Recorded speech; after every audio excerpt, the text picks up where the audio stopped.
Welcome to today's Daily Walk in Wisdom. We're in the Song of Songs still, but we're getting nearer to the end. It's an adventure. We're in chapter 5 and verses 2 and 3. I have my puppy with me. Hopefully, Rafa will not disturb us. The Shulamite is talking, and she says, "I sleep, but my heart is awake. Listen. My beloved is knocking. Open to me, my sister, my love, my dove, my undefiled, for my head is filled with dew and my locks with drops of the night." That's what the king is saying. "I have taken off my robe. Must I put it on again?" says the Shulamite. "I have washed my feet. Must I defile them again?" says the Shulamite. Section 3 concluded with the bride in decline and the king bringing to bear his forces of inspiration and encouragement and the winds of adversity and blessing upon her to induce a recovery of her ministry. Upon entering the 4th section, we find the bride is fixed in her regression. She's in a rut and in danger of rebellion. Remember the 3 R's of regression, reaction, and resistance and rebellion. The 3 R's of regression are reaction, resistance, and rebellion. Spiritual warfare that the bride has been involved in has induced a self-invoked hiatus in her life.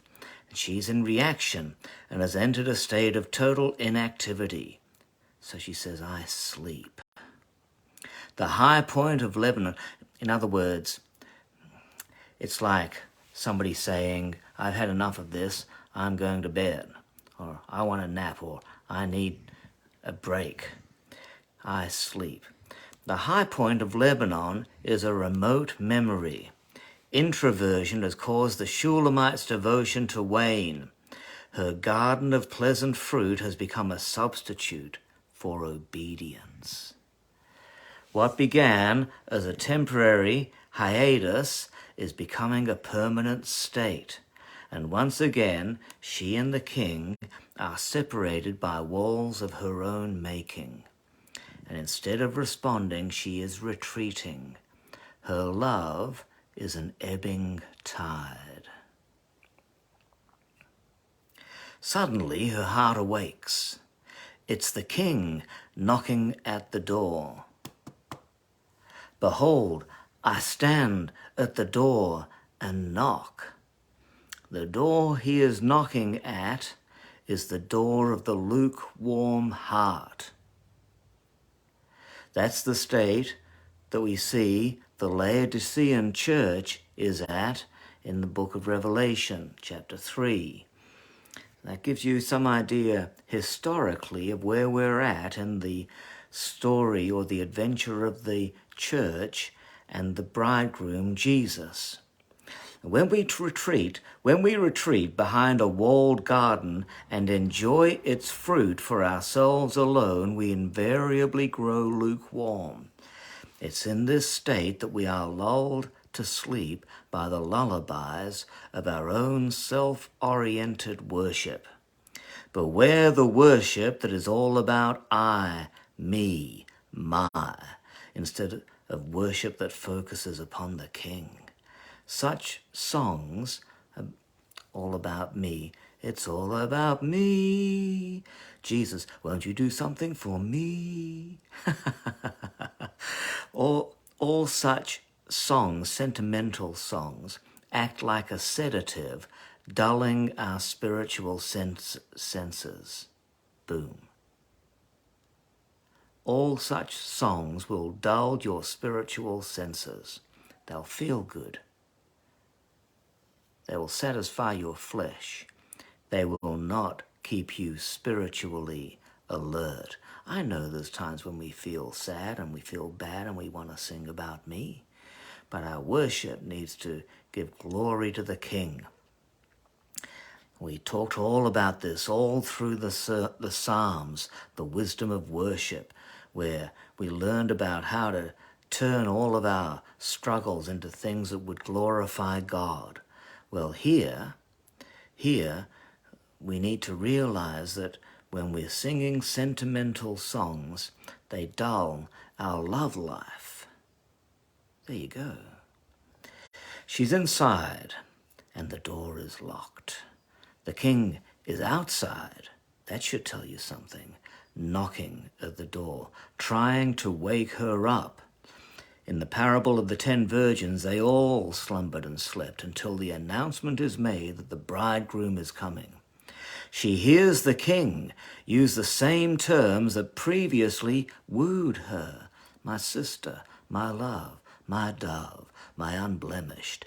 Thus, revealing her problem is not that she is out in the world. She hasn't gone off into the world. She's not lost in wickedness.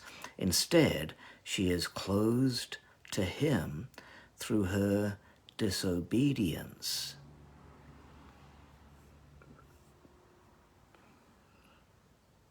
Although in her deepest desire she still longs for the king, other things have crowded him out. And her concentration upon self-satisfied spiritual comfort has become an encumbrance to their relationship. So he speaks about his head being filled with dew and his locks with the drops of the night. Psalm 133 tells us that this is the dew of Hermon, Mount Hermon. It is where the concentration of unity is found so that God can command his blessing. The king arrives, knocks on the door because he brings refreshing, quickening, and invigorating to unite the bride once again to himself. And the dew comes down at night when the earth is in darkness and most people retreat to their homes and retire in security. Such is the state of the Shulamite. The king, however, is active and calls the bride to cooperate with him whilst the earth is in darkness. And today the earth is in darkness, and the King of Kings is calling for the church to unite with him and cooperate with him in bringing light to the world. It's not a time for us to be self-protective and looking after ourselves. It's time for us to get up and wake up and move with the King of Kings. And the bride, though, enters the second hour. The second hour of her regression. She resists.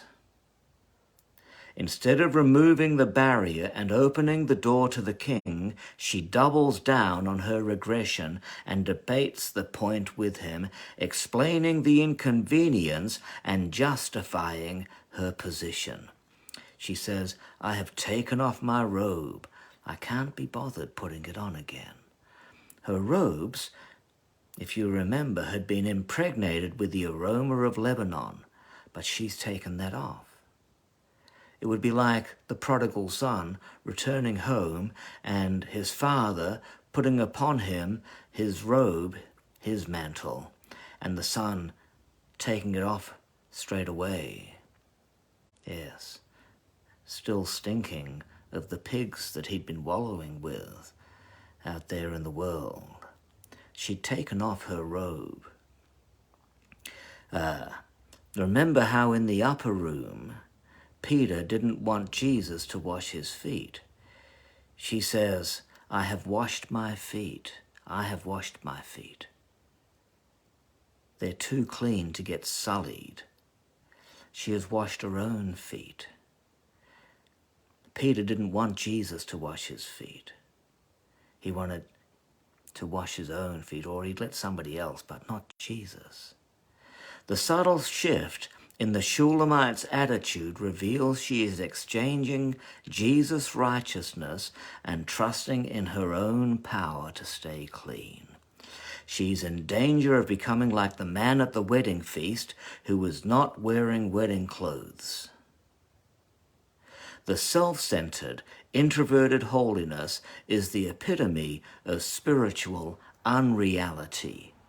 We spend a lot of time in Ecclesiastes talking about reality. She is entering spiritual unreality. We all know people who have become so super spiritual that their spirituality is no longer reality.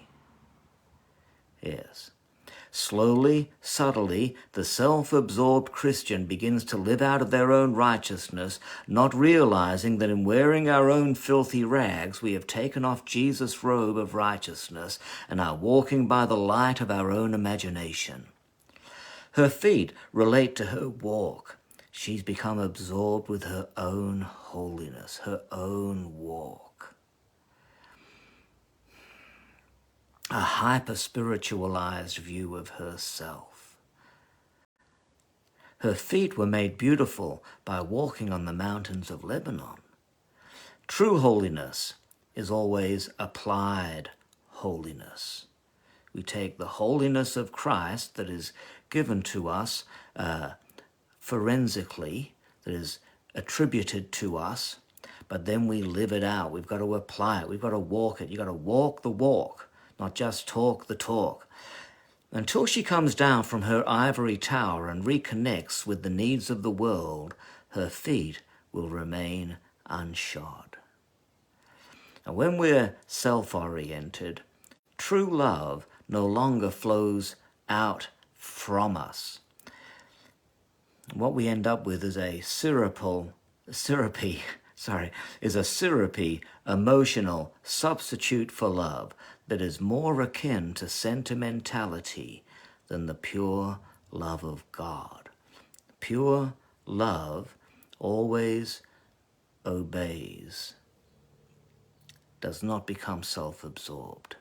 It's like that in our relationship with Jesus, in our relationship with our spouses, in our relationship in the family, in our relationship with the church and with the world. True love always comes to God, poured into our hearts through the Holy Spirit and flows out from us. It's always got to be that flow. Otherwise, we end up becoming sentimental instead of spiritual. Well, that's a lot for us to take in today. See you soon for more wisdom from the Song of Songs.